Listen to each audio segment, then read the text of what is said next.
just a little bit of background on me and where I come from, and going from psychotherapy out into the world and trying to do my own version of what some of us think of as world therapy. So I wanted to start with a little bit of a heads up about what we're going to go through.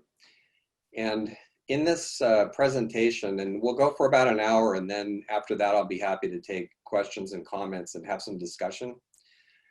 I want to talk a little bit about the psychology in particular of making deep change in the world through telling new stories or new versions of old stories, and how that can be powerful. And I'm going to mention a little bit of the science and leave you with some concrete suggestions for how to actually do this, because I don't teach theory for theory's sake. We need to actually use it. So the second thing as part of this is I'm going to introduce this term terrapsychology, which some of us have been using for some time now to talk about how the world really gets into us psychologically, and how what we think of sometimes as our internal life is intimately bound up with what happens in the world. Oops, sorry, I hit the wrong button. Let's go back. So after that, I'm going to give you some specific examples of how people actually use terrapsychology. What can you actually do with this? And after that, I'm going to switch gears a little bit and narrow our attention to one aspect of terrapsychology, which some of us have been referring to as enchantivism. So, and why enchantment? Why that word? And what's the psychology involved in that? And why is it important? So we'll touch on that too. And then we'll go through examples of people who I think of as the people I look up to who are enchantitivists and making real change through effective telling of stories in different forms. And then at the very end, I'll just bring up a screen with some resources if you have further interest in pursuing these topics. So that's what I have planned for us today, and then Q&A at the end.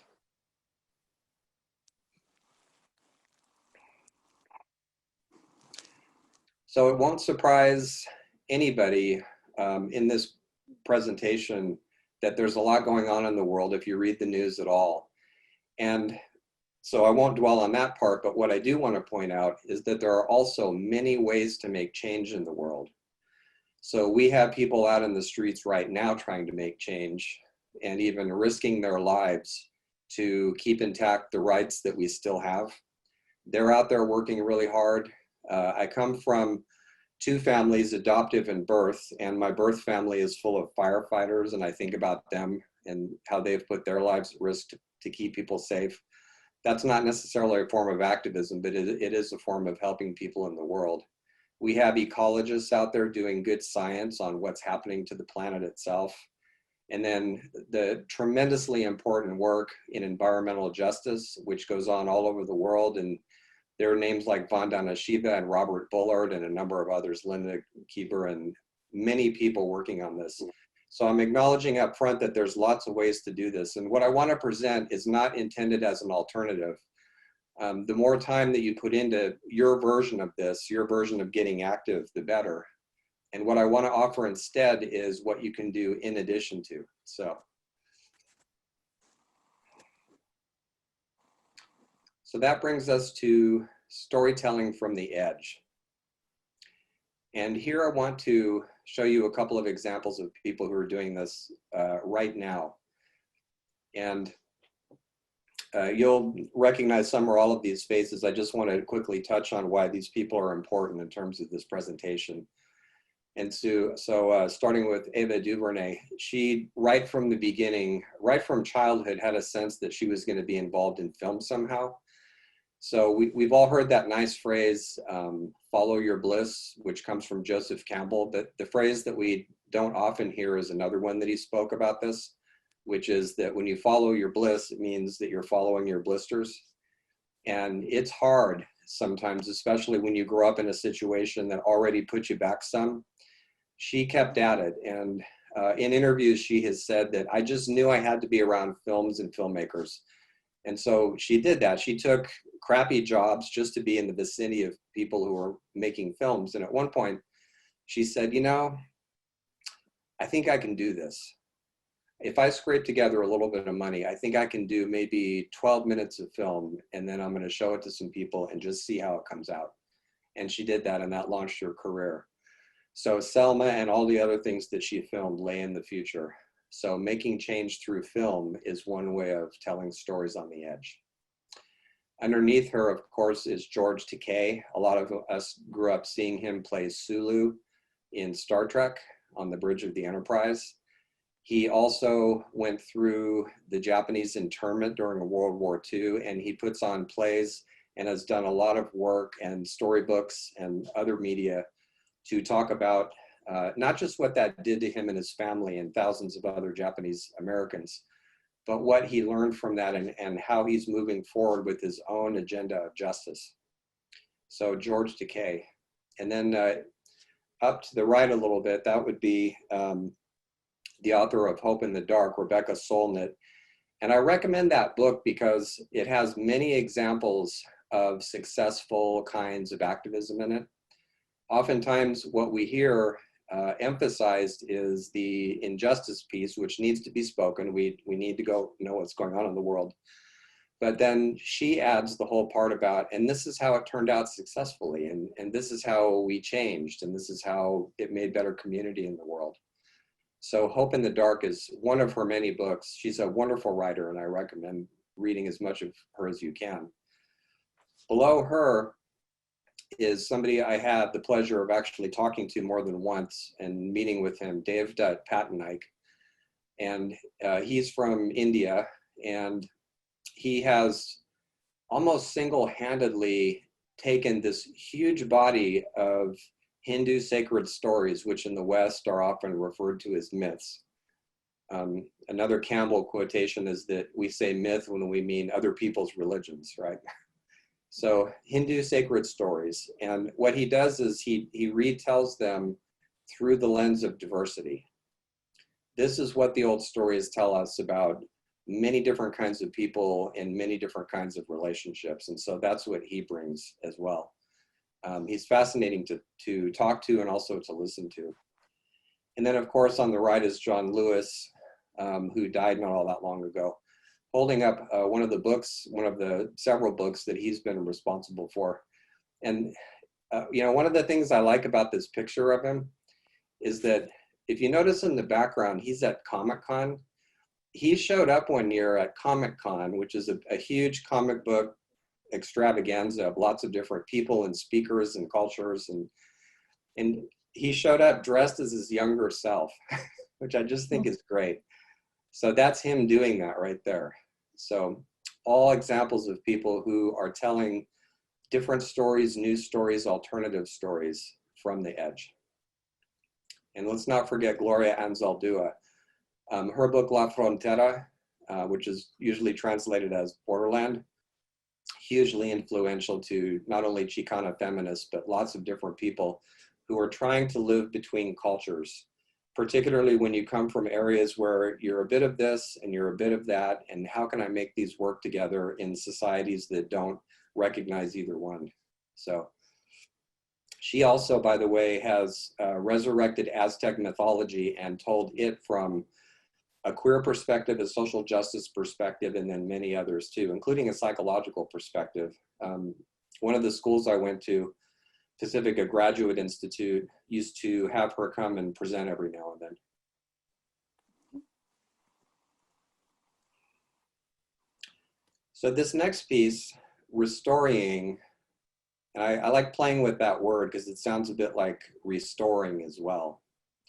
Restoring how we live with ourselves, each other, and our planet. I want to start by this slide by saying that we have to have all of those together. When we focus only on one, we miss the picture of their relationships. And if the relationships is where the reality is, relationship is where the juice is. So whenever I think about ecological work, for instance, I always think about the other two as well. So I wanted to give you a few examples of stories that have been told about how we should relate to the planet in a way that not only looks out for ourselves and our own well-being, but looks out for the planet too. So I'm going to start with one that's historically been least preoccupied with that, and most internal in its perspective, depth psychology. It's usually defined as the psychology of the unconscious, or the psychology that looks at our relations with the unconscious. When people train for clinical psychology work, they usually see a little bit of this under the rubric of psychodynamic. And so depth psychology teaches us that when things occur, not just dreams and images from art, but lots of other things too, as I'll give you examples of momentarily, we can think of them as symbols. And they're not just straight up signs that mean only one thing. It's of the nature of a symbol that it can refer to many things. There's always a part of it that's kind of mysterious and undefinable. So whenever we're working with the symbols of dreams, or in terms of terrapsychology, which I'm about to come to, when we look at events in the world through a symbolic lens, we're not trying to just pop a label on it and say, this is what it means for all time. We're listening in with more of a symbolic listening. So more on that momentarily. So we get a bit of that from depth psychology, but as I mentioned, its orientation is primarily internal. Part of my training at the master's level was in family systems.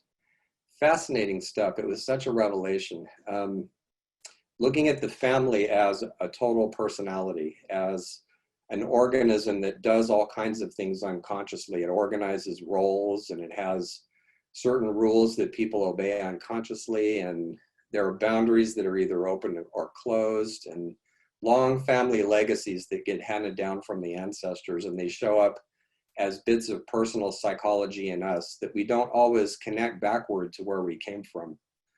So that was, when I got exposed to it, that was a pretty eye-opening perspective. And I'll give you a small example of one thing that shifts.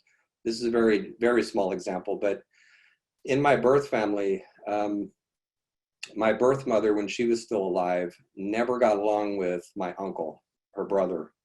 They had a lifelong feud. She was the older one, he was younger.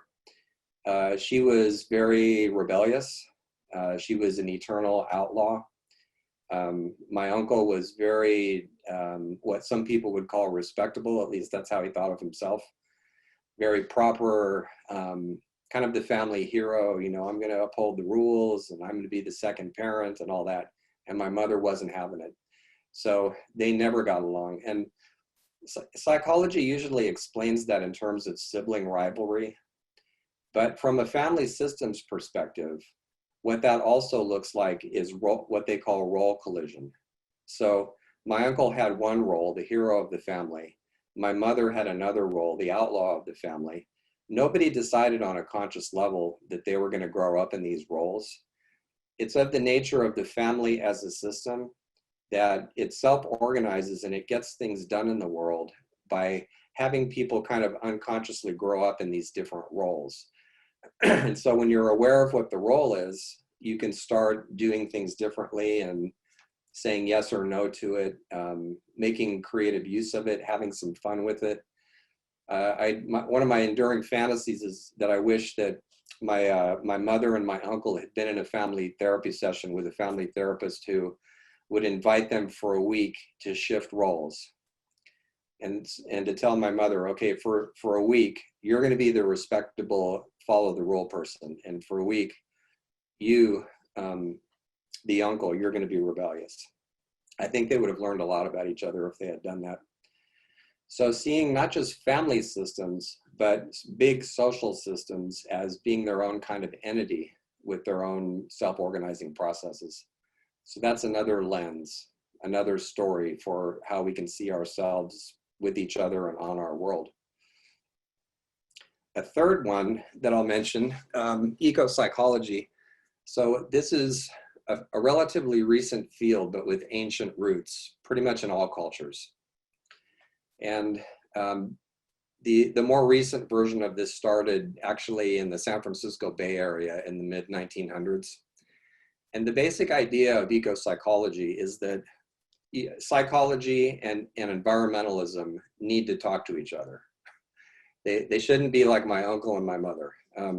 They need to get along because human beings are nature. We do come from Earth. We live on Earth. And so a basic premise that I think all ecopsychologists share is that for human beings to be fully human and healthy, we need to live in fully healthy surroundings. And when we're destroying our surroundings, we're also destroying our own health. Since 1995, I think, when the first Ecopsychology volume came out, full of different voices in it, there's been research done on this, and there's actually quite a lot at this point backing it up. So that's a third perspective. And then I'll mention the last one, which comes out of ecopsychology, ecotherapy, which is the actual practice of ecopsychology. You know, these are great ideas about human health and the health of our surroundings and all that, but what do we actually do with that? And so ecotherapy emphasizes this is what you do. This is how you have greater contact with plants and animals. And this part in particular has a lot of research behind it as well for anybody who needs that piece. So it doesn't always go under the name ecotherapy, but if you go on the internet and surf around and you look up something like nature and human health, you'll see studies all over the place on this. And that connection is so powerful that even people, like to cite one example of thousands, let's say you have heart surgery and you're in the hospital. So in the studies that they've done, if you have a window looking out onto a natural landscape, you will generally recover faster than somebody who doesn't have that window.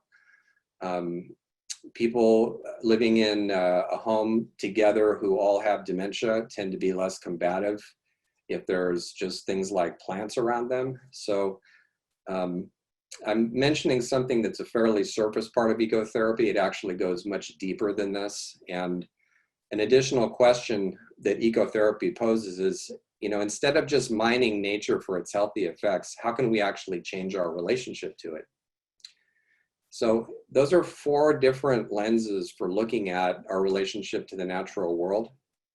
And it felt to me as a graduate student years ago that these were very useful lenses, but it seemed like something was missing. So I was out walking one day and I was thinking about how whatever I came across felt like a part of my own mind, a part of my own psyche. And I was having dreams about places I lived in where the place would show up as a personified figure. It's almost magical the way the mind can do that. It can take just about any psychological material and turn it into a character. Carl Jung called that personification. And so that was happening. Places I lived in were showing up in my dreams saying, go look at this and go look at that. And then I would go there and it would be like it was in the dream. And, you know, I didn't grow up in an indigenous worldview. I didn't grow up thinking animistically. So all this was very puzzling to me. And so I studied the lenses that I just mentioned to you, and they helped. But there was something about the depth and intimacy of that connection that still felt like it was being left out. So in this perspective that some of us call terrapsychology, which has been going on now for actually quite some time, terrapsychology is a growing and evolving body of studies and ideas and practices for actually tracing this deep intimacy, this deep connection between what we usually think of as inner and outer, and how incredibly close that connection is between us and the things of the world. And there's a kind of a saying that some of us have that goes with this: everything converses. So maybe a couple of quick examples to make this more concrete. One is that those of us who practice this, and there's about, I don't know, maybe 20 of us who do it consistently, and then many more who have done research with what we're calling Terrapsychological Inquiry. We don't live anymore in a world that's silent, that's a world of just objects and things. For us, everything is speaking somehow. And I don't mean that rocks have minds or anything like that in the literal sense, but what I do mean is it's almost as though everything has its own interiority or its own presence for us. And so when we look around at the world, we feel like we belong here, like we're actually in conversation with everything. And since trying out these ideas as a graduate student, I've had the honor of talking many times to people who come from animistic cultures where this kind of perception is actually valued, and seeing how they perceive the world and learning a little from them about that too. And my impression is that it's possible for those of us like me who didn't grow up in that kind of culture, nevertheless, to get at least some sense of what it's like to live in a world that's actually alive and speaking. So to give you kind of a trivial example of how this might work, just with ordinary objects, when I teach this, oftentimes I'll ask the students to think about everyday objects that are around them, like, you know, reading glasses or a phone or whatever it is, and consider their relationship to it. And I'll ask them, did you ever lose it? Did it ever disappear and you just couldn't find it? And does that coincide with anything going on with you? And so to give you a couple of quick anecdotes about this, whenever I buy anything new, I try to actually spend some time with it. And what I mean by that is I get a sense of what it's made of and how it feels and how my senses wake up to it, and what it smells like, what it, you know, how it fits, if it's clothing. And then I try to find out something about the people who made it and where they are and what their lives are like, and it, you know, filling in the story of whatever it is. And so a couple of semesters ago, I bought it was time for a new wallet, just a small thing that I carry in my front pocket. So it arrived and I grabbed it and I went out the door to work, which in my case is school. Went to school, taught, and then there was a break. I went to the men's room, came back, and then one of my students came back right after me, and he goes, "Oh, this was in the men's room, and I think it's yours." And it was my wallet. It had popped out of my pocket. So in maybe 20 years of doing this, that was one of the few times that I ever didn't get to know something up close, and I lost it the day that I acquired it, right? So I went home that evening and I went, okay, I need to get to know you better. So as a result, except for that, I don't lose things. So a question that this raises is, how can we have a conscious relationship not only to things, but to houses, to apartments, to neighborhoods, to our transportation, public or private or what have you, to the world itself? All one big conversation. And another way of putting this is, how do we live in a world of presences and not objects?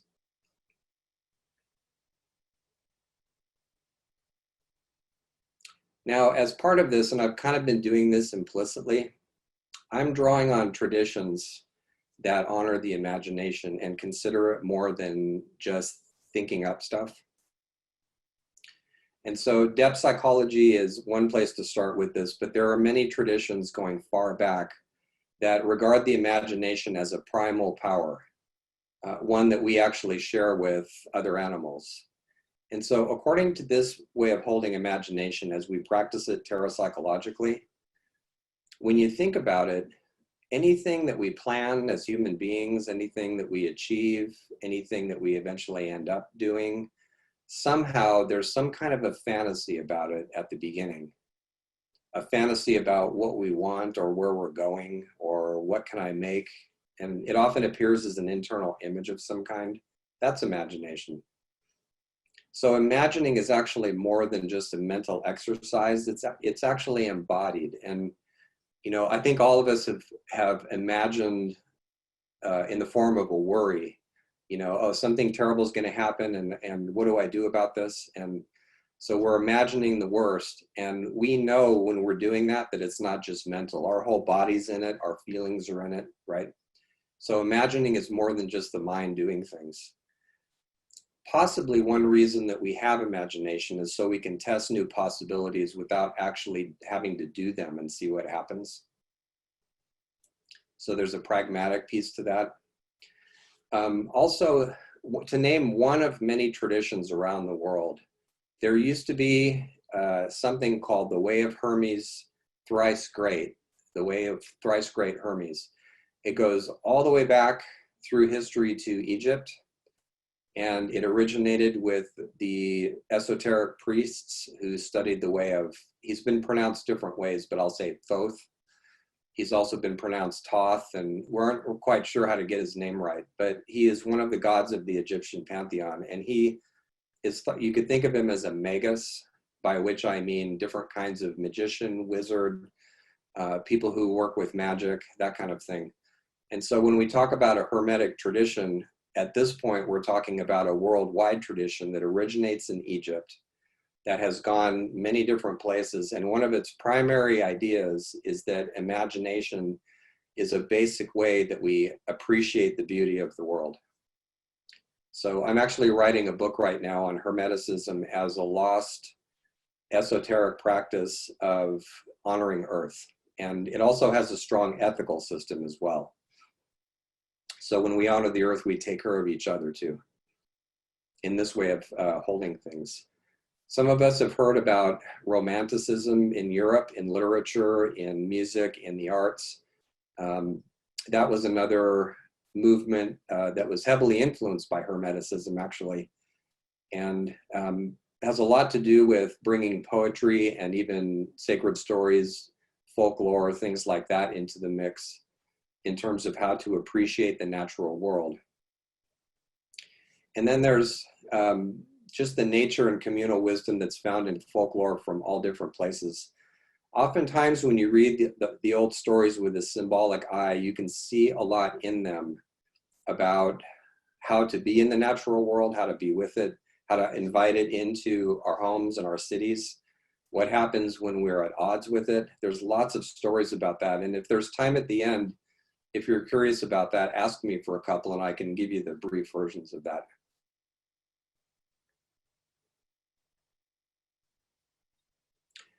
So how does this look in action? So I'll mention a few examples. Garrett Barnwell is from South Africa, and he has been invited to work with some tribes out there who have been absolutely devastated, not just by apartheid, but by apartheid industries that have basically logged down their sacred places. And so in conjunction with trying to regrow trees and replant entire devastated ecoregions, the people who live out there are also trying to work with their own stories. And so he's out there helping them do that because, as I mentioned in the previous slide, the old stories have a lot to say about how to reconnect ourselves with the natural world. So Sherry Gobeleza and Hiroko Shiota from two different cultures also talk a lot and write a lot about appreciating the nature practices that come out of their cultures of origin. Sherry's is from Puerto Rico, and there's words in her language that talk about intimate connections with nature and the words don't exist in English. So there's something for us to learn there. And then Hiroko did some doctoral work based partly in Shinto, which reveres the sacredness of the land and its active forces, which are referred to as kami. So Phoenix is on this list, as well as one of my former students, Mike Haber, studying how ecological trauma and human trauma go together and how the healing of both can also go together as well. So in Mike Haber's case, he is partly of Native American ancestry, and he grew up near the San Lorenzo River in Santa Cruz. And he noticed from out of his life experience that oftentimes people who were suffering from addictions and were homeless tended to hang out in the most ecologically damaged parts of that river. And he got curious about that. So that's what he ended up doing his doctoral research on. He is now putting together a nonprofit to address that problem.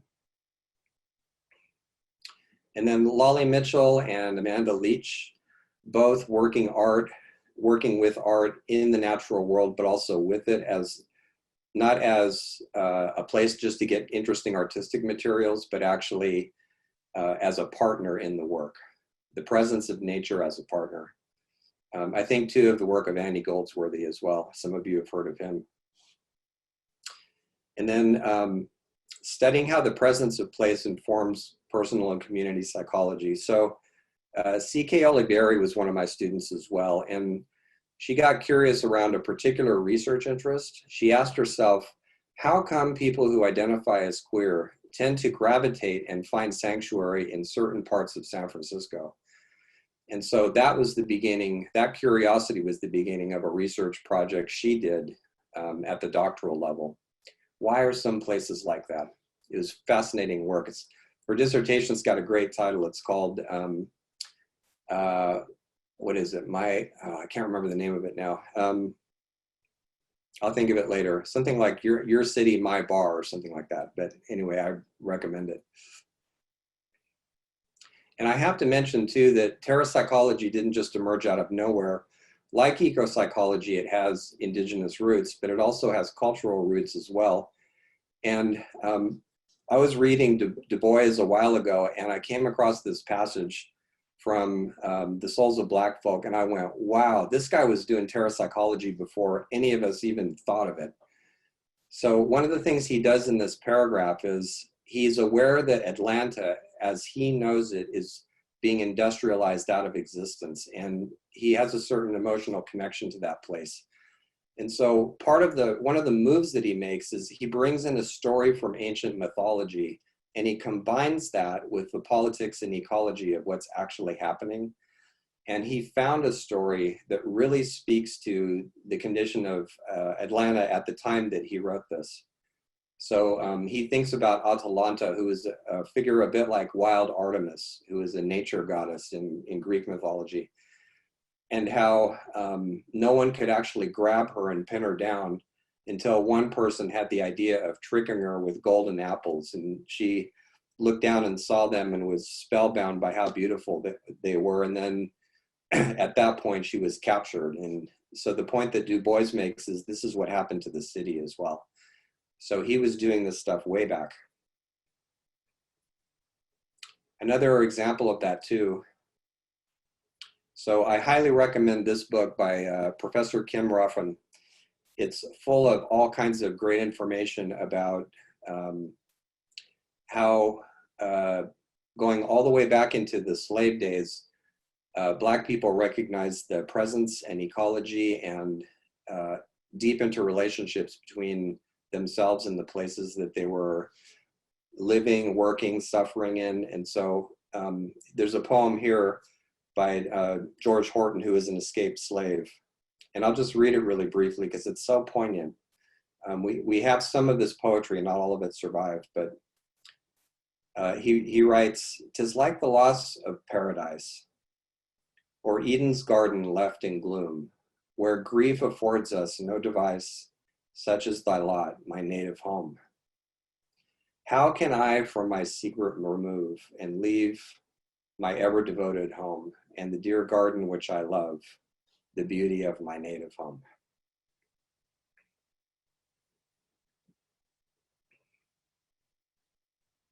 There's a film that came from a book of the same title, Tending the Wild.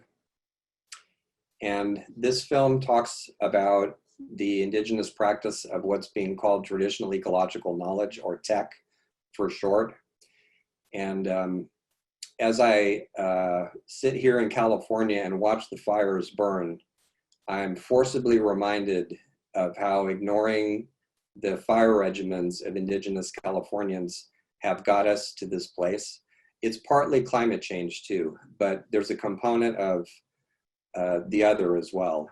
And so this quotation comes from Ron Good, who is a chief of the North Folk Mono tribe, and he says, actually not writes, you have to know how to work with fire. And he said this in response to being asked in the film during the 2017 fires that broke out in California. They were asking him, well, what do you know? Where does your knowledge play into what's happening now? And so he said, you have to know how to work with fire. This land needs fire. You need to be able to see through the trees. It's such an interesting move. When the baby is inside the basket, look through the basket. See the world, always the ability to see through. This is what I mean when I talk about symbolic consciousness. To not only look at the surface of things, but to look at the symbolism of things and the meaning of things. He's putting it much better than I do.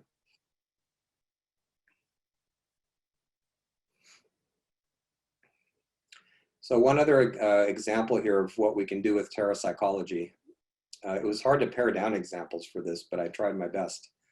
So there's some research being done right now on mycobacteria baccae, which is a soil bacterium. And it looks like, and the research at this point is preliminary, but it looks like it's got all these good effects on human health.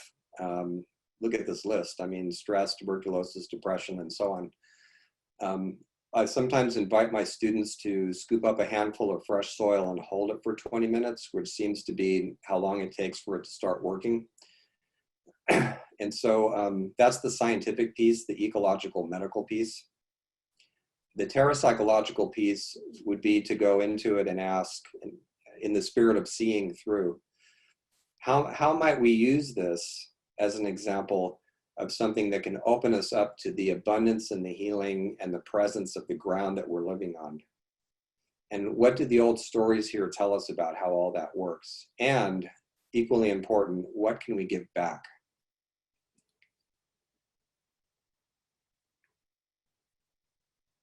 So a few suggestions along the lines of re-emplacing ourselves in the natural world. This was written by Matt Cochran. He's one of our group of people that do a lot of terrapsychological work. And right now he's in Boulder, Utah, and he's teaching these ideas to an entire community out there where he lives. Him and his partner are doing that. And I just wanted to include a quotation from here because he writes so beautifully. How if you take human psychology, which has its own language of, drives and these days circuits and all that stuff, Matt came along and said, well, what if you just translate that into natural language, ecological language? So he's a geologist. And so one of his perspectives is that when we talk about psychological defenses to protect ourselves from harm, we're also talking about weathering. And so he says we're born with fault lines, fractional lines, crystalline structures, and so on, all of which get weathered down over time. And so when we look at the mind that way, through that lens, we see something different than we do if we just look at it psychologically.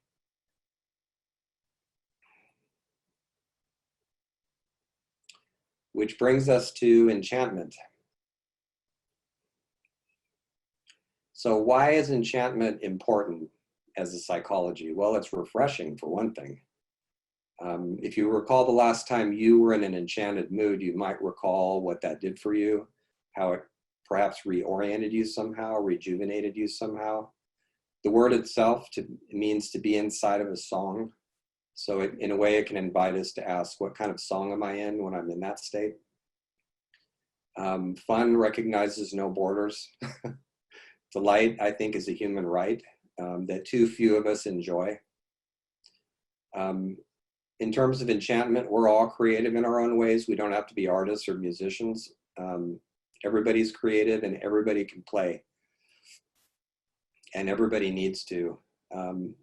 Even those of us, and perhaps especially those of us who grew up disadvantaged in one way or another, we still oftentimes found ways to play even when we were kids. I grew up in a violent house. I wasn't poor or anything like that, but there was a lot of violence where I grew up. And so one of the things I learned to do was to, first of all, get outside to escape from it. And then secondly, to play with my friends and with trees and with landscapes as a survival mechanism. And I think doing that helped keep me sane. So if you go to my website, worldread.com, you'll see something called the Declaration of Enchantment. So.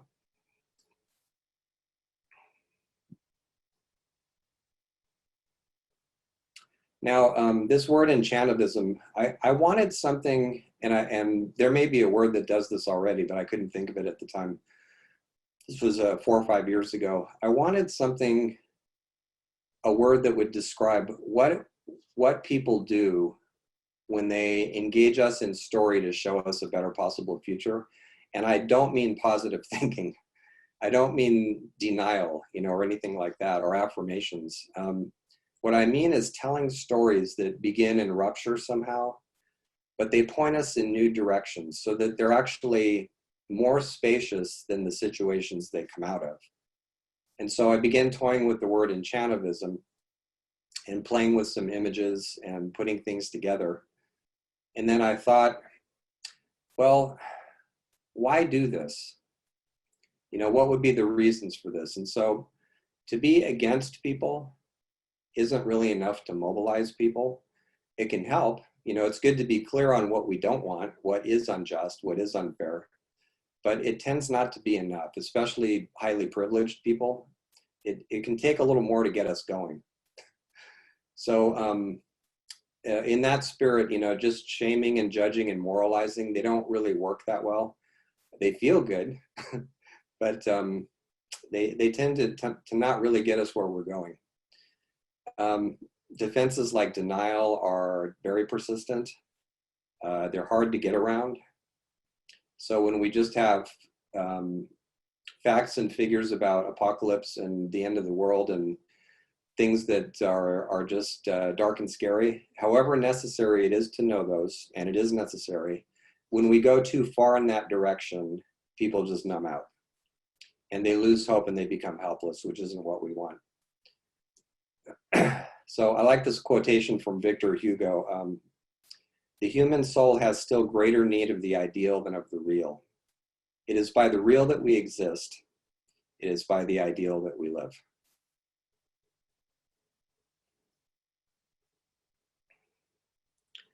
When we tell stories, instead of simply arguing with people, and there's a time and place to argue with people, but when we tell stories instead, it can earn the trust of the audience.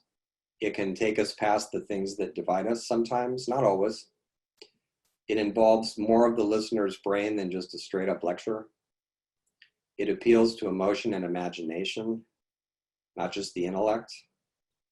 Stories stay longer in memory, usually, than just information, a lot longer. And in a way, storytelling offers a pull into a shared imaginal space that we all occupy together, instead of just pushing people with, you should do this and you should do that. So in doing all those things, story can actually move us from overwhelm into hope, if we allow it to. Not passive hope, but what Joanna Macy calls active hope, the hope of actually making things happen. So if you look up the healing and inspiring power of story and then my last name, you should be able to pull this article up. And what I did was I put together the science on what I just said. So the article is primarily a review of the science that shows how persuasive storytelling can really be and exactly why, what the research actually shows us about this. Here is one of my galleries of exemplars. This was another one that was really hard to narrow down because there's so many people doing wonderful work in the world.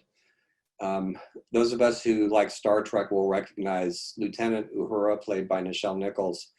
She actually was going to quit the show at one point because they weren't giving her anything to do except open and close hailing frequencies. And then she had a conversation with a guy who was one of her fans, and he said, look, we need to see a Black future. We need to see Black people on the bridge of the Enterprise and in lots of other places too. And just by being there, you show us that. Would you please consider staying on the show? That man was Dr. Martin Luther King Jr., who with his family used to watch that show regularly. So she stayed and she made the most of that role. And now a lot of people know who she is. Amnon Weinstein, he resurrects violins that were used by people in the Holocaust. This started for him at an early age when his grandparents showed him pictures of the concentration camps, and they said, this is our family. This is where our family is.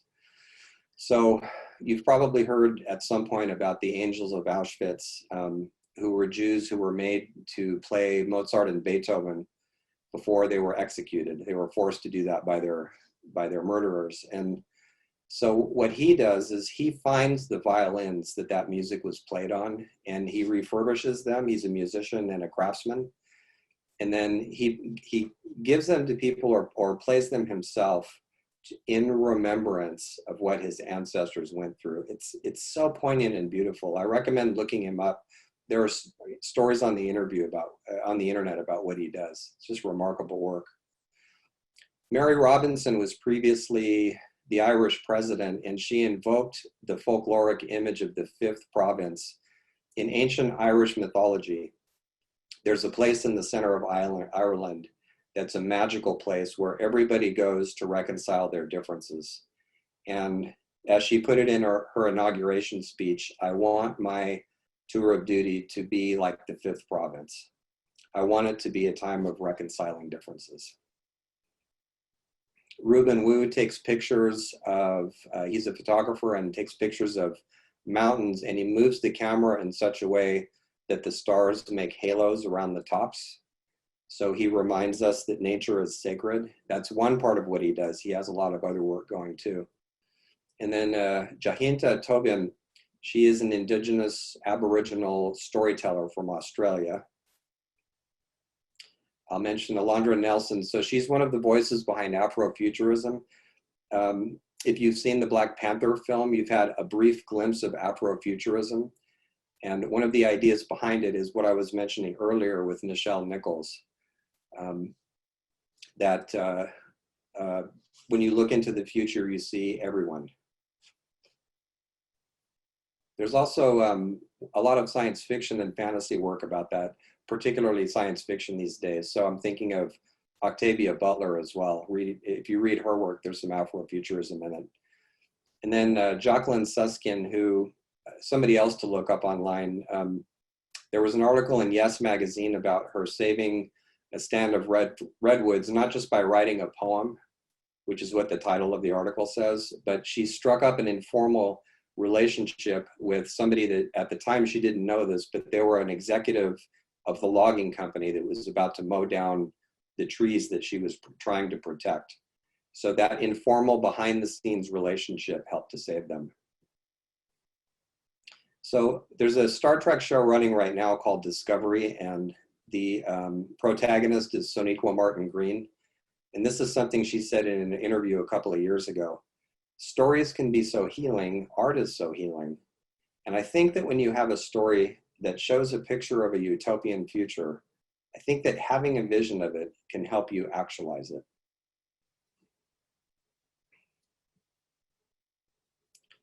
And then one last nod here in terms of exemplars, Ursula K Le Guin. At this point, realism, this is an interesting thought, is perhaps the least adequate means of understanding or portraying the incredible realities of our existence. And she mentions some examples from science fiction who, in her words, may be talking as seriously as any sociologist about human life as it is lived, as it might be lived, and as it ought to be lived. For as all great scientists have said and all children know, it is above all by the imagination that we achieve perception and compassion and hope.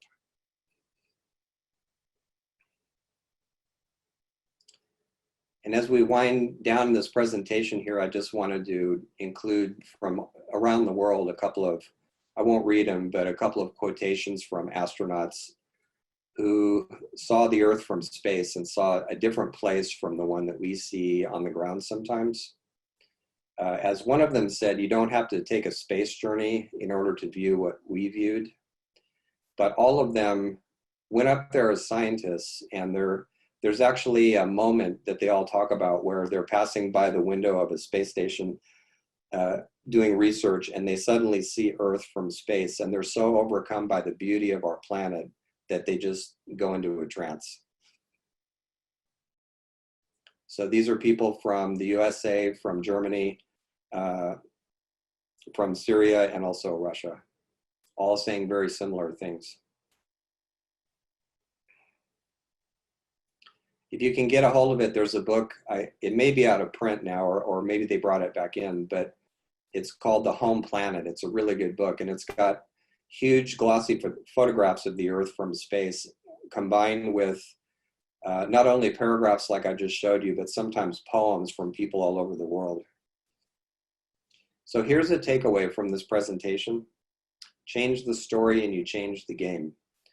So that book, the Kalevala, is considered a national epic of Finland.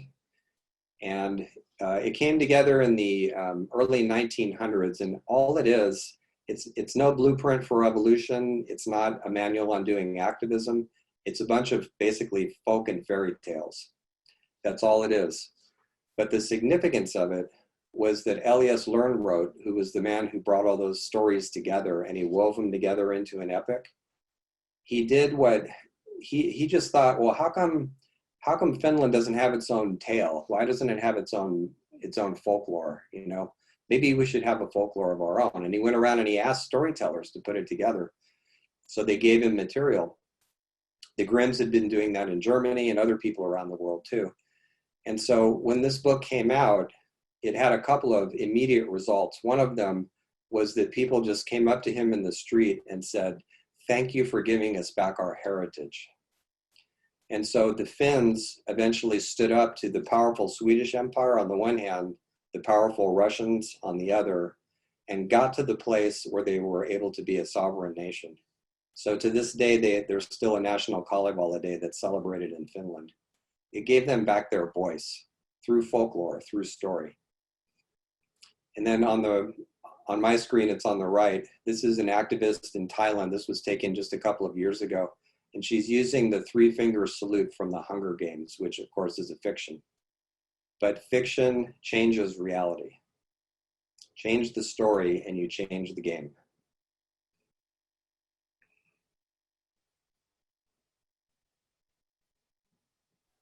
So here's homework.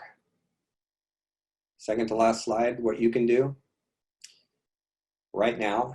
Well, actually, in 30 minutes when we're done. Think about a story in the broad sense, poem, something that was told to you, a book, a film. I have an example to share if you want one later, that changed how you see yourself in relation to the world. Step 2, practice retelling it a few times and relive it as you go over it. The great storytellers often say that the most effective way to tell a story is to be inside of it when you're telling it. So you never recite it. You actually summon it up in your imagination and you tell it from that place to the audience so that you're actually describing it as much as telling it. Take this story after you practice and tell it to 3 people and discuss why this story changed you so deeply. So now they have the story. And lastly, here's a few resources. We have an enchantivism group online that's free to join in Facebook. It passed 500 people recently. If you want to learn more about terrapsychology, you can either go there or you can just go to terrapsychology.com. It'll get you to the same place. And then that's my professional website, World Read Academy. So it's at worldread.com. So I'll give you a minute just to look at those.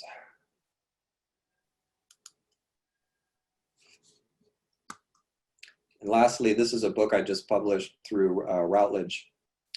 And it's on terrapsychology as a research method.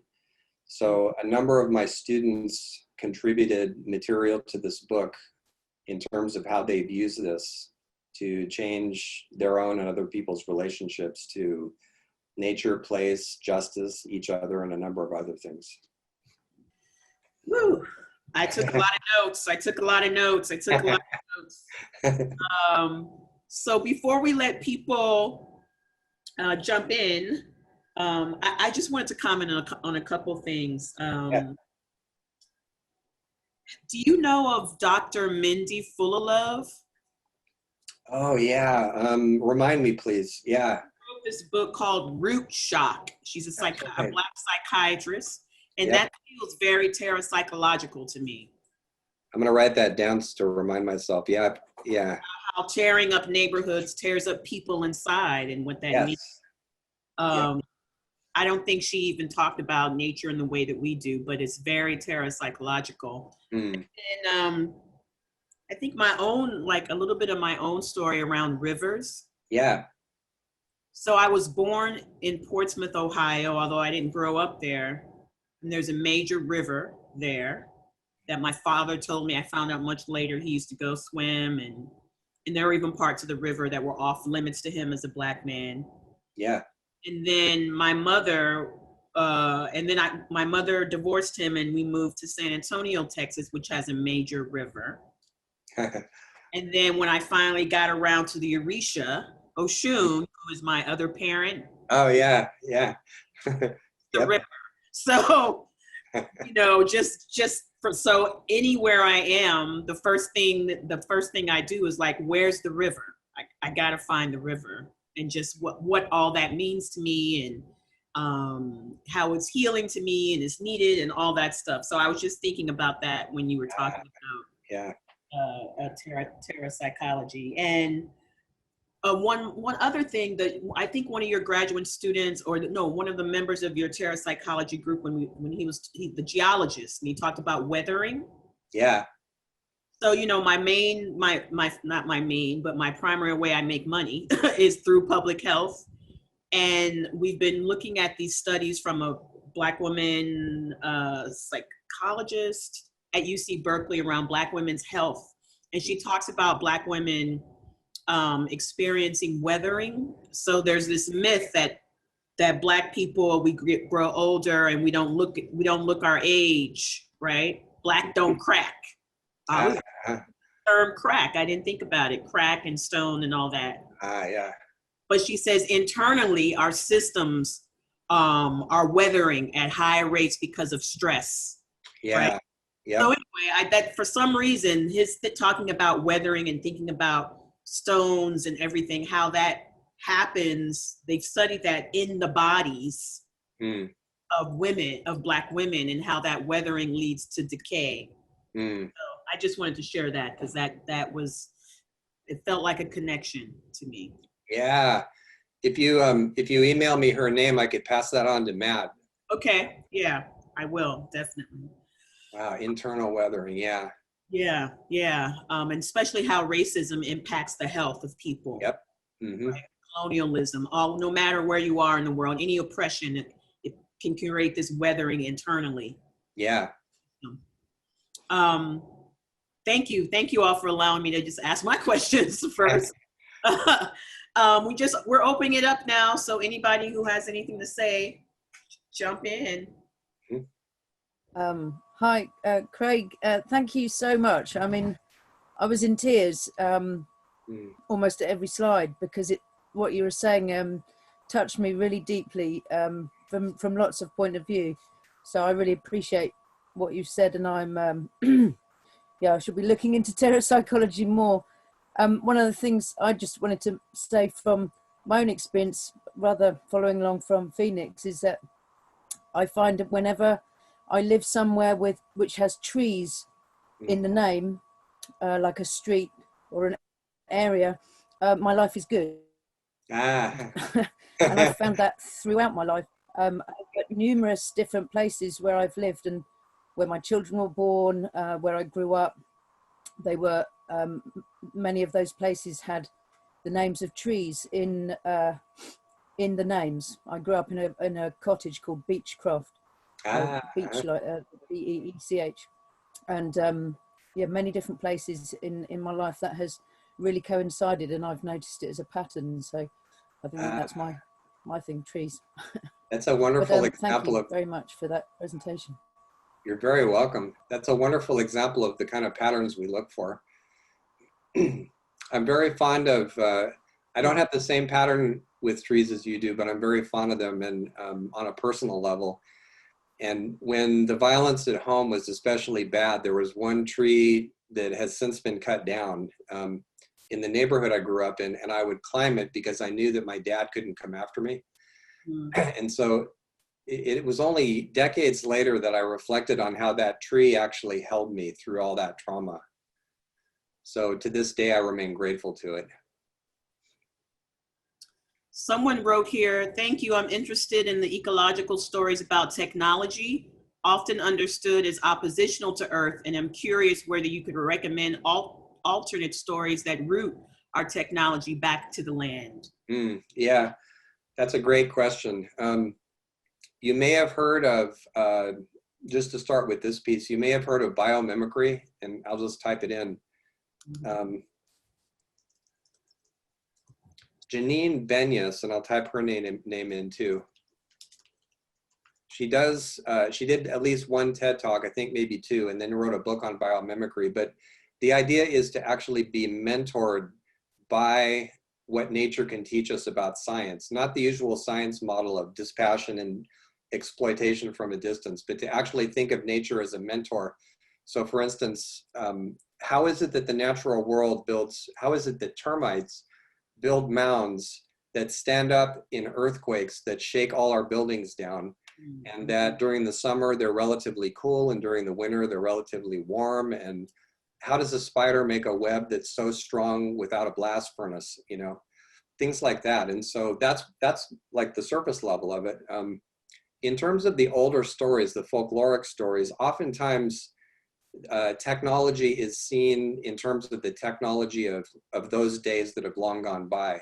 So I don't know of that many more recent stories, and I think we need more recent storytelling about this, about how the two can work together. But I'm thinking of, for instance, there's an old German folktale and a Hungarian one too, now that I think of it, about this brother, and it's always like the younger brother that gets picked on in these stories, you know, and how he actually made use of some dew from grass next to him and some other things in order to heal himself. So, you know, and then there's lots of stories about amulets and charms of different kinds and talismans and things like that. I think that was the technology of those days in some ways. There's also in folklore, you know, millers who have a harmonious relationship to nature and things like that. So there's a few stories that make it problematic and show the dark side of it, but there's also other ones that say, no, that we can make them work together, you know. Greg, I have a follow-up question around that, because the word technology, because, right, yeah, people use the phrase indigenous technologies. So right. I don't know if the person who asked that question was just thinking about, you know, the iPhone, but can you expand on that a little bit? Yeah. Yeah. Oh, I'm sorry. I didn't know if you were asking me to expand on that. Oh yeah, go ahead, Mark. Yeah, sure. Yeah, I am thinking about technology in like a very broad term, so also understanding something like even language as technology, but specifically I'm interested in like our, you know, current kind of like industrialized, digitalized form of technology. Like if you think about like a cityscape, like how do we come to understand these, like even something, yes, like our iPhone, as an object that is not an object, it's something animate, and it actually has relations that go back to the land. Like what are ways that we can create and cultivate this type of perspective that likely wasn't a part of like indigenous worldviews? Like they might have not had technology in the same way, they might have not had the impetus to create these types of stories. So I'm curious, like what we could do, or if there are other alternate forms of storytelling around modern technology that I'm not aware about. Yeah, one place to look to answer the second part of that first is look at the work of Kim Stanley Robinson. He gets into that a lot. But to go back to the first part of what you were asking, I would go to magic and folk tales and fairy tales and myths for that, because like a while ago, you remember when smartphones got really popular and people, I don't know if they still do this, but people would be waiting in long lines for like a whole night just to get an upgrade on their phone. And the phone wouldn't look any different. It looked like the same phone, but it had additional things that it could do. And I got curious about that, and I started asking people why they did that, because I didn't at first understand why they did. And I didn't believe the more judgmental comments that other people were making, like, oh, they should just get a life, or they're bored, or whatever, you know. I thought, no, there's something numinous for them. There's something magical for them going on here, you know. And so after talking to some people about what that was for them, I realized that in many ways, the phone or little pieces of technology like it are like amulets. That to the unconscious, it's the same thing. And when they get upgrades, they're getting superpowers. So with this little phone, which isn't a particularly great one, I can do things that Merlin couldn't do with his magic wand, for instance, you know?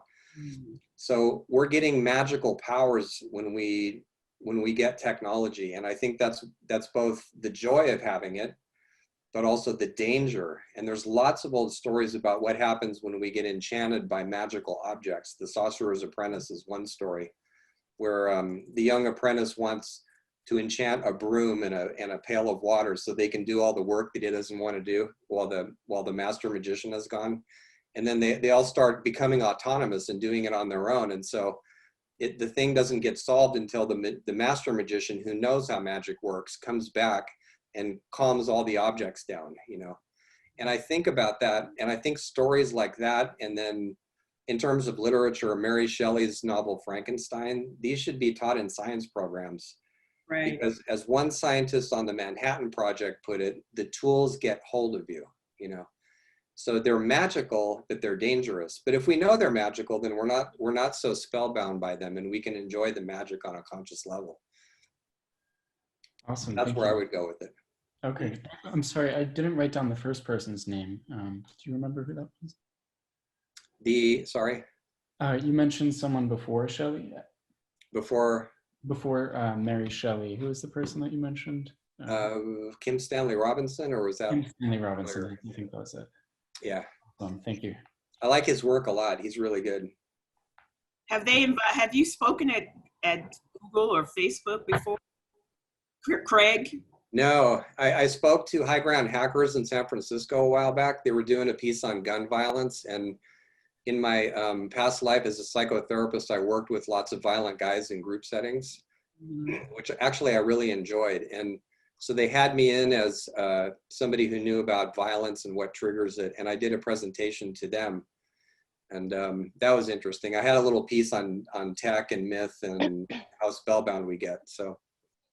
Well, listening to you more, I think we'll talk later, but I'd like to offer something in December for our Ecotherapy for everyone, and I would like to just focus on story and enchantivism. So Cool. I'll talk to you more about that, but yeah, definitely. Great. Definitely. Victoria? Good morning. Craig, that was just absolutely fantastic. I love what you're doing, and I'm very, very interested in learning more. But the question that I wanted to ask was about, so I come from Australia. It's quite a flat country, and I've traveled around a fair bit and seen a lot of it. And we have some towns that sit underneath a mountain, and I've noticed that those towns feel very different to towns that don't sit underneath mountains. And I'm usually thinking about mountains in quite flat landscapes. So they're things that kind of protrude up and have a real presence about them. I'm just wondering if you've got any insight into the energy of that, and how that makes the place feel different. Yeah. The real experts would be the original people who have lived there. It would probably be in their stories, and sometimes they don't mind sharing the public stories. They won't share the esoteric ones, but I would ask them, and I actually do that as a check on my own perceptions. When I investigate a new place, I try to get a sense of the mythology there and who's there archetypally and all that. But then I check with whoever still lives there, whoever the indigenous people are of that place, and see if their perceptions match mine. And if they don't, I assume that I'm wrong and they're right because they've been there forever, you know. And then I go back to the drawing board. But in terms of your question, so I'm thinking of a line of speculation about ancient Egypt, and which in some ways has, the further away you get from the Nile, the more flat the desert is. And then at one point there will be a mound that's kind of pyramid shaped. And so the speculation was that mound, the ancient Egyptians noticed that it looked a little bit like the slanting rays of the sun. And so when they told their stories, they began bringing all these elements together, the elements of the sky and the sun together with the element of the lands that they knew so well. And some of their mythology comes out of that. So it could be that in that case, there's this contrast between a space of flatness. So if we thought of that terrapsychologically, that might be where we're flat, you know, where in my flat, in my moods or in my ideas or in my perceptions or whatever. And then what's rising out of that and giving me a higher view, you know. So that's probably where I'd go with it. There's someone here wrote, your talk about enchantment reminded me of people such as Patrick Curry talking about the idea of reenchantment, about how we need to become reenchanted with the world again, but how it's not respected because it's not seen as a rational way of interacting with the world. How do you navigate people in validating ecological enchantment with rationalism? I love this question. I often think of, in this connection, Isaac Asimov, who most of us who have heard the name know him as a science fiction writer, but he was one of those ardent pro-rationalism, pro-science, science has all the answers people, you know. He was, even in his science fiction, he's very scientific and very, you know, and yet he had this fantasy that if he rode in a plane, it would crash. And you always see this. You always see the most rational people, the most logical people, they've got something going on with their fantasies such that, you know, there's some belief they have that other people go, really? You really think that? You know? So I'm bringing this up because I think we all fantasize, we all have to keep our enchantment somewhere. And to give another specific example of this on the other side of it, the enchantment side of it. So my dad, he wasn't a scientist. My mom was a scientist, but my dad was very, show me the money. You know, he was like, if you can't prove it, I won't believe it. And, you know, very, he was a business major in college, and he spent his whole life working at jobs that he couldn't stand just to make money. And he died pretty unhappy. So after he died, I finally went out to the workshops that he set up around the house where he lived in for so many years. And I had seen them before, but I had never really spent time in them. My dad was a tremendous craftsman. He could build pretty much anything with his hands, you know, and it was always beautiful. He would build a desk that just out of nothing, out of scrap wood, and then he'd polish it and do this and that to it, and it would be like this work of art, you know. And that was where his soul really was. So when I went into his workshops, I saw all these experiments with nuts and bolts and tools and electrical wiring and all this other stuff that he was just fooling around with. And I went, you know, this is where his enchantment lands, right? Everybody's enchanted by something. And for some people, it's just a matter of saying, well, what does enchant you? Where is your enchantment? So that's one way I would go with that too. And the other is I sometimes will talk to people scientifically about why enchantment improves mood or, you know, does this or that, right? But I mean, that whole mentality of disenchantment is part of what got us into this in the, you know, to start with. The world got disenchanted and then we started eating it and destroying it, so. Another person here, Craig, thank you. You mentioned the difference between positive psychological approaches and enchantivism. Can you say something about the risk for spiritual bypassing, if any? Sure. Yeah, definitely a potential shadow area. So what I've found is that when people really take this to heart, they get that the stories come out of sometimes shadowy places, sometimes places of injustice, places of cultural rupture, of personal rupture. And those kinds of stories tend not to bypass. They tend to start there, right? So I'm always kind of suspicious when people start with light and love and rainbows and just kind of go, well, let's just think happy thoughts and let's just all think positively together and this and that, because they're creating this huge shadow that the rest of us have to carry. The psychologist James Hillman referred to American pseudo-innocence. as a huge affliction in this country, especially among white people and, you know, highly privileged white people, where we actually get offended by those who try to wake us up to how things really are. So that kind of innocence, that kind of pseudo innocence can be extremely damaging on many levels. Whereas an enchantivist approach tends to say, okay, enchantment isn't about just being positive.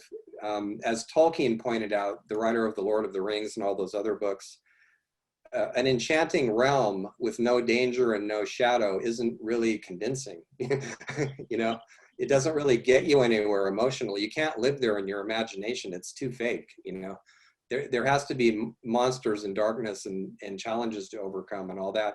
So enchantment, the way I'm using it, includes that, the whole range of what's happening. Great question. Yeah, really great questions and comments. I really appreciate everyone. It's about time to wrap up. So I want to say thank you to Craig again. Thank you so much. This was just really, really incredible. And I'm going to go back and think about stories that land for me and really think about that.